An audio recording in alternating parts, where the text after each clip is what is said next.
Welcome to Jean-Francois Champollion. Between the 5th century CE and the Renaissance, knowledge of hieroglyphs was entirely lost. Many enthusiasts tackled the challenge of deciphering the language with little success.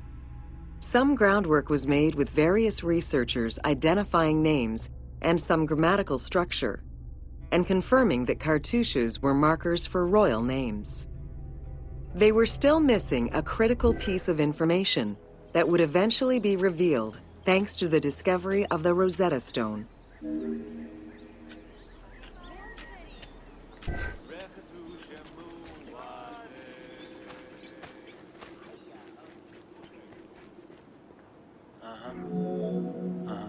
The Rosetta Stone was found in 1799 by Bouchard, a soldier in Napoleon's army. The stela dates from 196 BCE, written in ancient Egyptian and Greek with 3 scripts: hieroglyphics, Demotic, and Greek alphabet. Following the defeat of Napoleon Bonaparte in 1801, the English took possession of the stone. It has been at the British Museum since 1802 and remains the most visited object of the museum to date.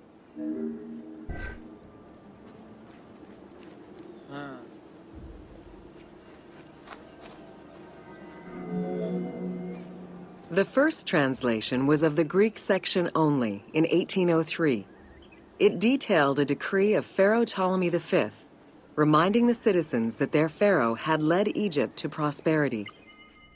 It was fully translated 20 years after by Jean-Francois Champollion, who was working with a facsimile.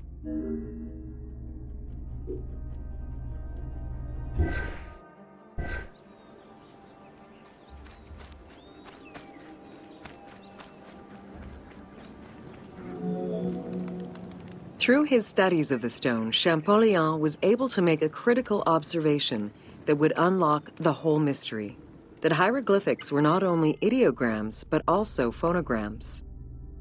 Hieroglyphs consist of phonetic glyphs, single characters, and logograms. Essentially, they are a combination of phonetics, alphabet, and full words, which in total form a language.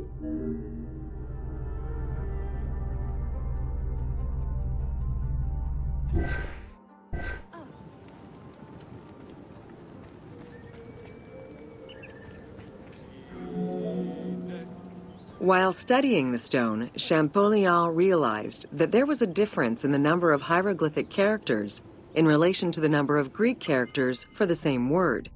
This led him to believe that hieroglyphs must have phonetic characteristics.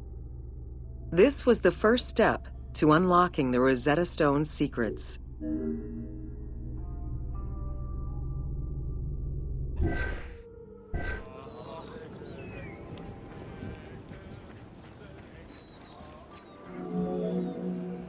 To prove this theory, Champollion began identifying Egyptian rulers' names and then compared their phonetic pronunciation to the Greek version.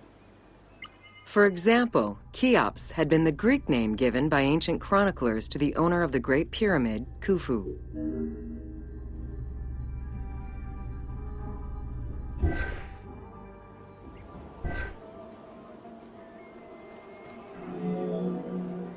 The next step for Champollion was to confirm that his approach was verifiable by using the Philae obelisk as an additional reference. Engraved in the obelisk are 2 inscriptions in Egyptian hieroglyphs and Greek.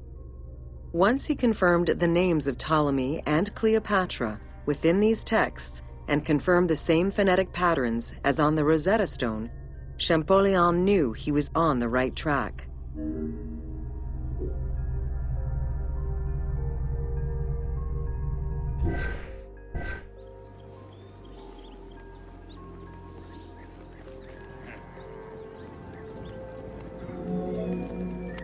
Champollion had already mastered several ancient languages when he took on deciphering the Rosetta Stone.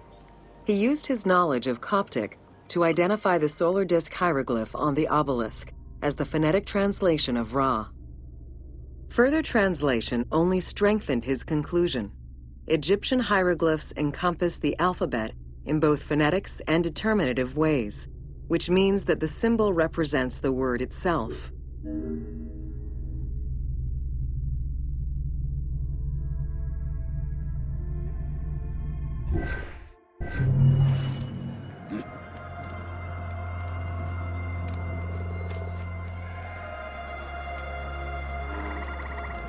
Bigat na, Jem!